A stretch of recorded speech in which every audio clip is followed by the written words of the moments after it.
Welcome to the news on NTA International. My name is Frama Panyi. Franklin Efe is the sign language interpreter. We begin with the headlines.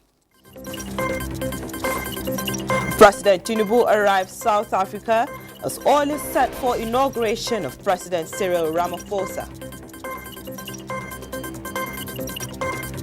Over a dozen people missing as extreme weather hits China.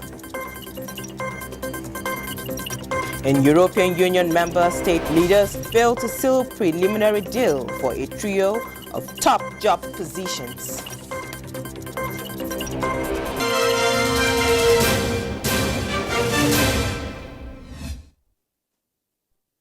President Tinubu arrives in South Africa to attend the inauguration of President Cyril Ramaphosa. The inauguration of President Ramaphosa follows his re-election as president for a second term. President Tinubu will be among the many world leaders that will witness South African artist ushering Cyril Ramaphosa in for his second term as president on Wednesday. Large crowds are expected at the seat of government, the Union buildings in Pretoria. They will be treated to a spectacular performance of the rich cultural tapestry, united in diversity. And in the meantime, the Union buildings have been a buzz of activity as the government prepares for the presidential inauguration. President Cyril Ramaphosa will take the oath of office for his second term on Wednesday in the presence of foreign dignitaries who have started arriving in the country ahead of this ceremony. Ramaphosa was re-elected in the National Assembly on Friday.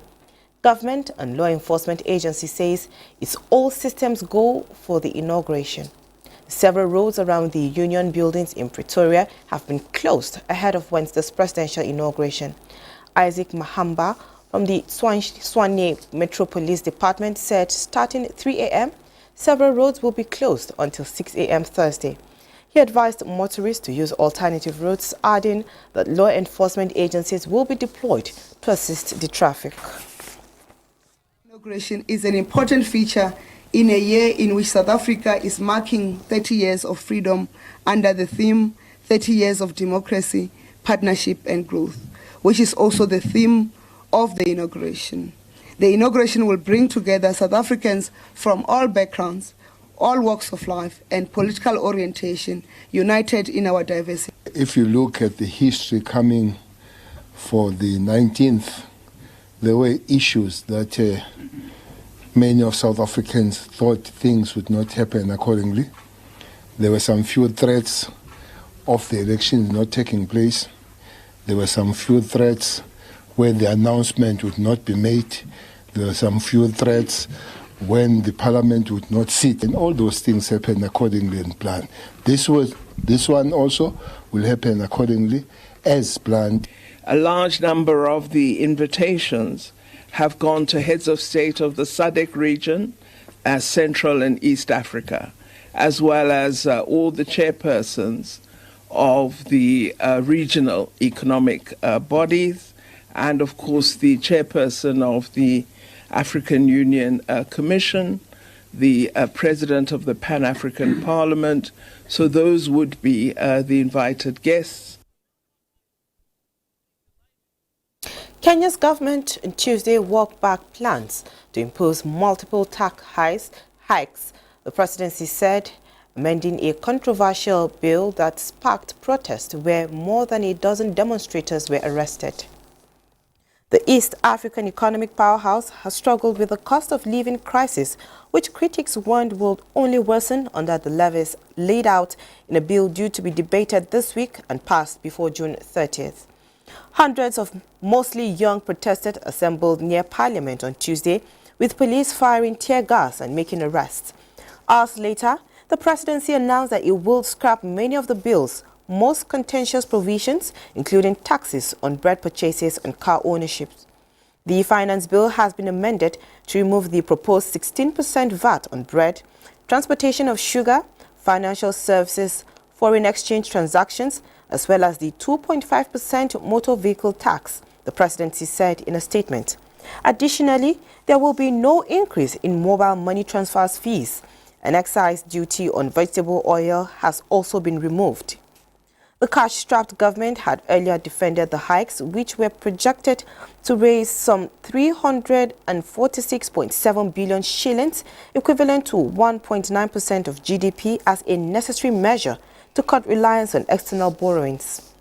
Lawmakers were due to debate the bill on Tuesday afternoon, but postponed the discussion to Wednesday, just before the presidency announced the changes following recommendations made by a parliamentary committee. Because the people's representatives have listened to the people, they adjusted the proposals, President William Ruto told lawmakers. European Union member state leaders have failed to seal a preliminary deal for a trio of top job positions for the next 5 years when they met, despite earlier hopes of a swift agreement. Uche Ugochukwu reports that the leaders requested more time to negotiate. European Union leaders postponed a deal on dividing the top jobs in the bloc. They had been expected to give political backing to Ursula von der Leyen for a second term as European Commission President, Anthony Costa as European Council head, and Kaja Kallas as the EU's top diplomat during a meeting in Brussels. The final decision on these top jobs will now be taken during a summit at the end of June. However, a general feeling that Ursula von der Leyen would return as European Commission President was apparent following their informal talks in Brussels. Briefing newsmen after their meeting on Monday, European Council President Charles Michel insisted the leaders' dinner was never intended to seal a final deal on the EU's top 3 jobs, which are heading the Commission, chairing summits and stewarding the bloc's diplomacy. The political parties are playing a role, and this is natural in such a political moment.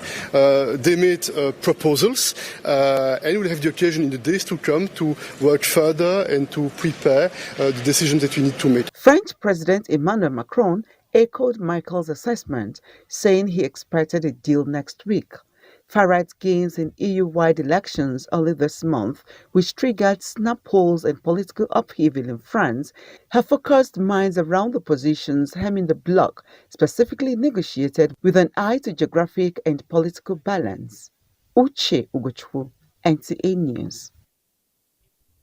Israeli Prime Minister Benjamin Netanyahu has dissolved the 6-member war cabinet in a wildly expected move, following the departure from the government of centrist former General Benny Gantz.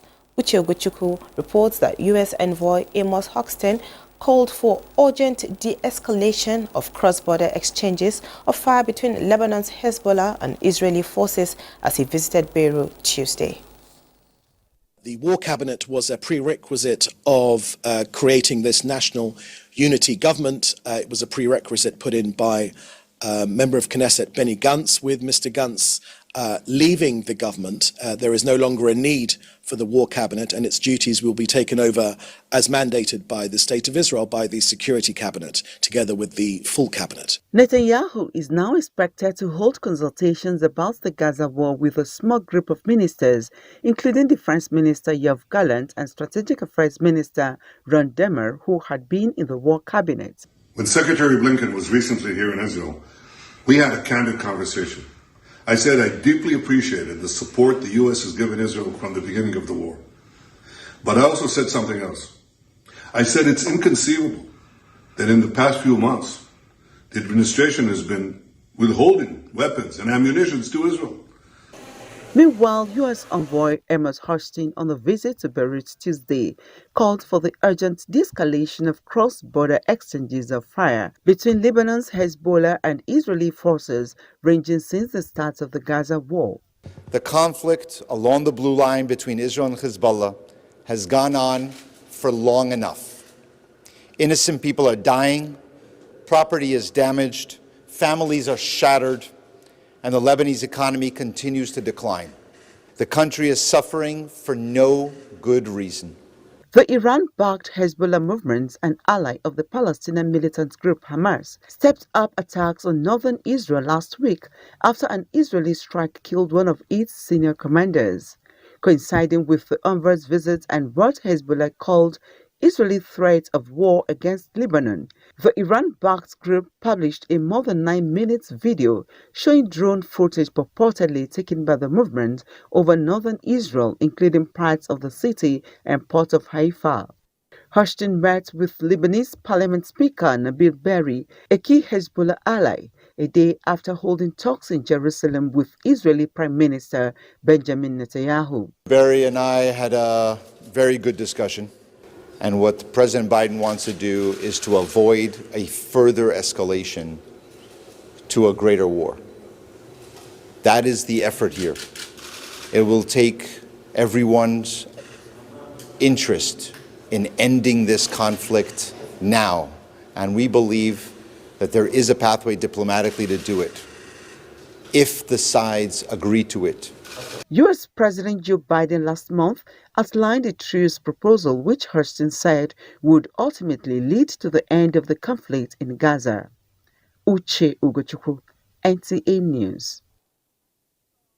The United Nations says global conflicts have killed 3 times as many children and twice as many women in 2023 than in 2022, as overall civilian fatalities rose by 72%.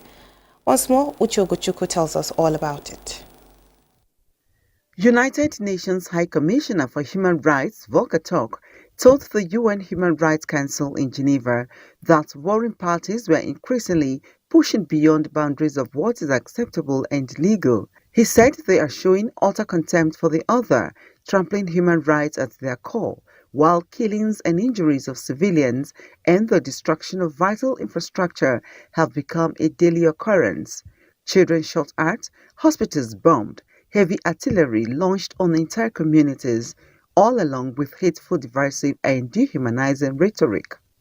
The UN Rights Chief said his office had gathered data indicating that last year the number of civilian deaths in armed conflict soared by 72%. The data indicates that the proportion of women killed in 2023 doubled and that of children tripled compared to the year 2022. I'm appalled by the disregard to international human rights and international humanitarian law by parties to the conflict in Gaza. There has been unconscionable death and suffering.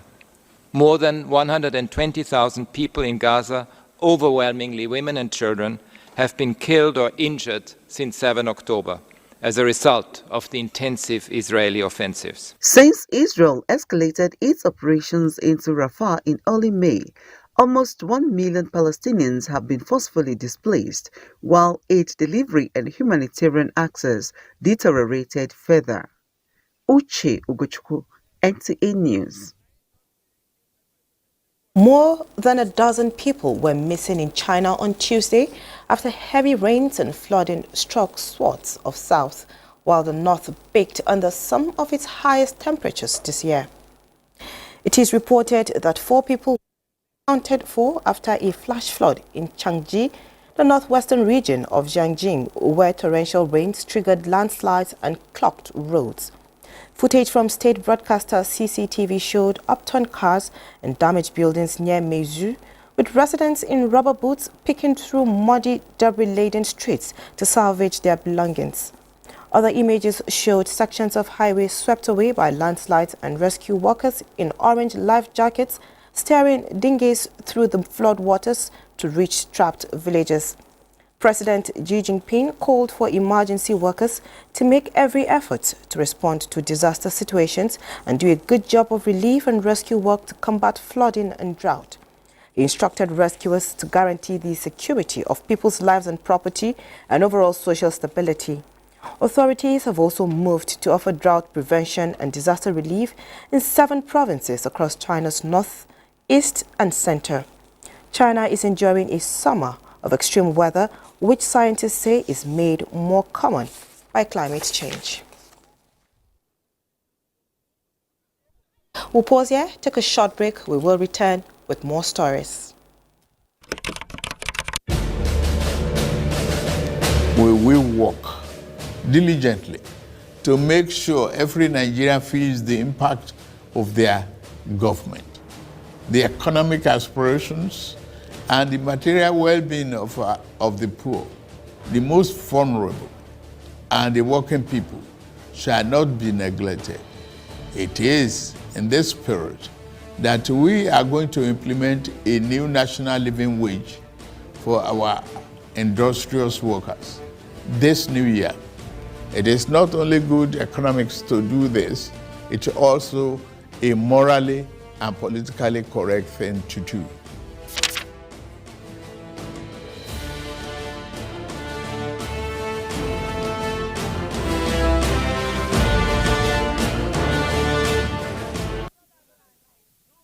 Welcome back. Now, according to the World Bank, every year, the world loses 10 million hectares of forest due to housing expansion, including in Rwanda. If this issue is not addressed, low-income countries could lose 10% of their annual GDP by 2030. In many master plans for buildings, designated areas for forest are often indicated. However, during construction activities, these planned forest areas can sometimes be overlooked for displaced. The report. In many master plans for buildings, designated areas for forests are often indicated.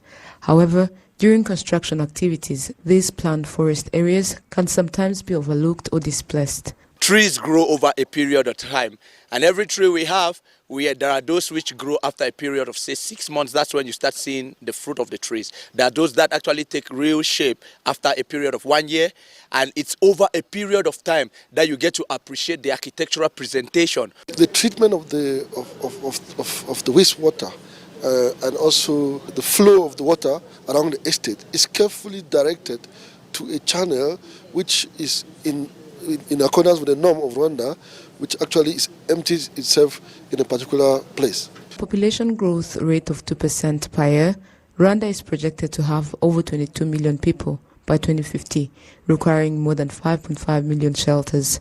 Alphonse Rukaurandekwe, the Director General of the Rwanda Housing Authority, emphasizes that between 30% to 40% of housing should be allocated for gardens, forests, and other environmental protection activities.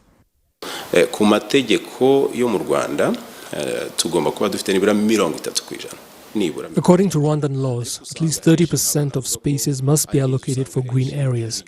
In many cases, this allocation reaches 40%. Whether in housing planning, construction activities, or supervision, it is important to respect these percentages. We strive to follow these guidelines in all of our construction activities. Hearing about the reforestation projects of REMA, it sounds like there's been tremendous work done in the past 30 years, especially more recently. And with the goals that I heard at World Environmental Day, it just sounds like the entire country has a very great focus of a community and a clean environment and a healthy environment. And the direction this country is going, from what I know and what I've learned, it's one of the leading countries around the world for the environment. According to the World Bank, the world loses 10 million hectares of forests every year. If the issue is not addressed, low-income countries could lose 10% of their annual GDP by 2030. This loss also impacts the lives of more than 7 million people annually who suffer from polluted air. The newly flagged-off Metro Line free train service was launched on 29 May 2024.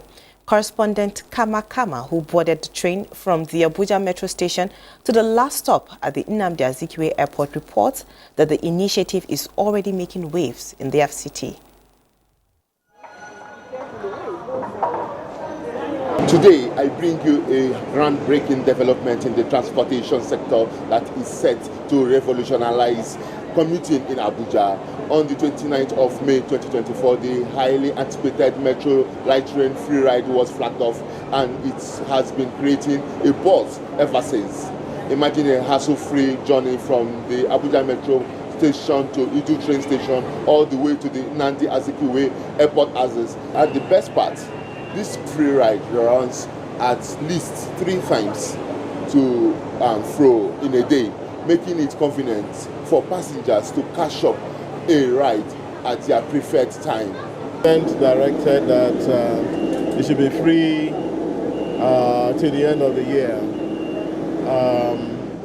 I'm also a government official myself. I'm the special advisor to the president on the economy. So I believe that we should also use the services that we provide. That way we can see how it gets better. It's a great effort. You can see the AC is working very well. Our people are happy. At least every time the train runs this way, between 500 to 800 people are carried to the airport for free every day. We had the privilege of speaking to some of the passengers who have experienced this new form of transportation, and their testimonies were nothing short of glowing. They raved about the efficiency, comfort, and cost effectiveness of the free ride. This is actually my first time entering a train, and I'm so marveled. It's very fun. I didn't expect it to be this fun. It's totally free, and the staffs are very, very good. They are kind. They are very interactive. They will direct you properly because we asked them a few questions and they responded to us very nicely. This is something we've been hearing about long ago, but had not experienced it. So I think experiencing it today is a thing of joy. I feel good, very well. To the government, thank you for creating such an innovation, and they should do more. We know they are making efforts to ameliorate the hardship. So this is another way for us to know that really they are thinking our own way. Like Oliver Twist, they couldn't help but ask for more, urging the authorities to extend this fantastic service to Nyanya and Karu routes of the FCT. So, if you're looking to simplify your daily commute, experience top-notch service, and save some coins in the process, hop on board the Metro Light train free ride while it lasts. Kama Kama, NTA News. Right. Now, in the spirit of Salah celebration, the Senior Special Assistant to the President on Humanitarian Affairs and Poverty Alleviation, Delu Bulus Yakubu, reached out to residents of Karshi community to distribute meat to the less privileged. Ruth Akwele reports. It is a day like no other for residents of Karshi community, as the crowd waited in anticipation for the showers of blessings. This visit by the Senior Special Assistant to the President on Humanitarian Affairs and Poverty Alleviation, Delu Bulus Yakubu, to the community is a demonstration of love and sacrifice, which the festive season depicts. A stop at the Emir Palace of Karshi to pay Salah homage to the community head. The Emir prayed for Nigeria and urged citizens to be patient with the leadership of the present administration, as the ongoing reforms will yield positive results. We are indeed very grateful. So we appeal to everybody to go back to farm, even if it's just at your backyard. Do some farming so that this will reduce the pressure on the food crisis that we are going through. Meat, which is highly significant during the Eid al-Adha celebration, was presented to beneficiaries in partnership with a non-governmental organization as a show of benevolence, especially to those who cannot afford to perform the annual ritual of slaughtering their own ram. In the spirit of Salah celebration, we must all take responsibility to look for needy out there. I am here to give hope back to the people despite their challenges. This is in line with the renewed hope agenda of President Bola Ahmed Tinubu. No one should be left behind, and I know they are happy. And here we are giving out 4 kg meat packages to 500 people. We are very appreciative for what they did. May Almighty Allah bless them and continue bless our country. The act of charity is expected to continue even beyond the festive season to rekindle hope and humanity. In Abuja, Ruth Aguele, NTA News. And the Chief of Army Staff, Lieutenant General Taoreed Lagbaja, says he is poised to reposition the Nigerian Army for optimal performance in the theatre of operations. He stated this at a Salah luncheon organized for troops of Joint Task Force Northeast, Operation NTAi in Maiduguri. Tina Toro reports.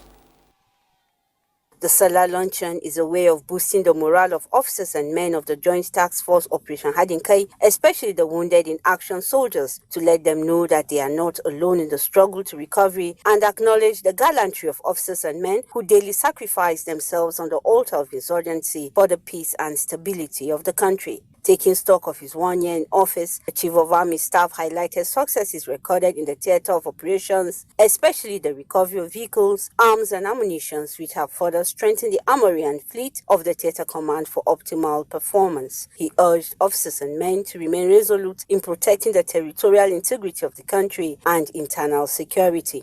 As an army, it has been a year of unquantifiable sacrifice in blood and treasure, as we have lost gallant warriors and precious equipment to our ongoing fight against insurgency, terrorism, banditry, secessionist agitations, and oil-related crimes, amongst others. Officers and men of the Joint Task Force Northeast Operation NTAi were treated to sumptuous meals. In another development, the Chief of Army Staff, Lieutenant General Tarid Labaja, inaugurated newly constructed roads and rehabilitated ones, as well as an office complex. In Maiduguri, Tina Turu, NTA News. And next on our lineup is Sports Update with Olumide Eguntola. The International Paralympic Committee, IPC, is celebrating Nigeria's para-table tennis couple, Christiana and Kayode Alabi, who are preparing to feature at the Paris 2024 Paralympic Games in France. The IPC described the couple as role models for athletes across the globe. Christiana and Kayode Alabi are intensifying efforts to represent Nigeria at the Games and have good results. The couple met through the sport. In the English Premier League, the 2024-2025 Premier League fixtures event has been held Tuesday, June 18. The new season will start on August 17, 2024 and will run until Sunday, May 25, 2025, when all matches will kick off simultaneously as usual. Next season will consist of 33 weekends and 4 midweek rounds of matches. The league organizers have also made arrangements to allow more rest time over 3 of the festive match rounds, with no club playing within 60 hours of another match and no game to be played on Christmas Eve. The mid-season break has also been removed from the calendar to allow for the mid-August start date. From the ongoing 2024 European Championship, hostilities continue Tuesday in Group F as Turkey locks on with Georgia. It will be Portugal against Czech Republic. With Sports Update, Olumide Eguntola, NTA News. And now a quick look at weather prospects for Wednesday in Nigeria and other parts of the globe.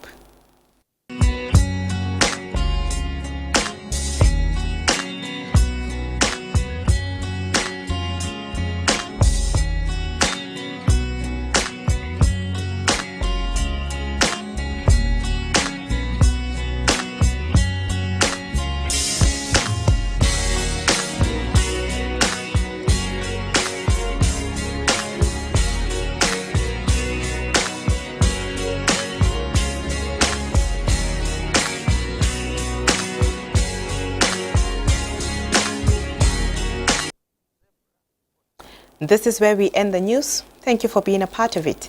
My name is Frama Panyi, and Franklin Ife has been the sign language interpreter.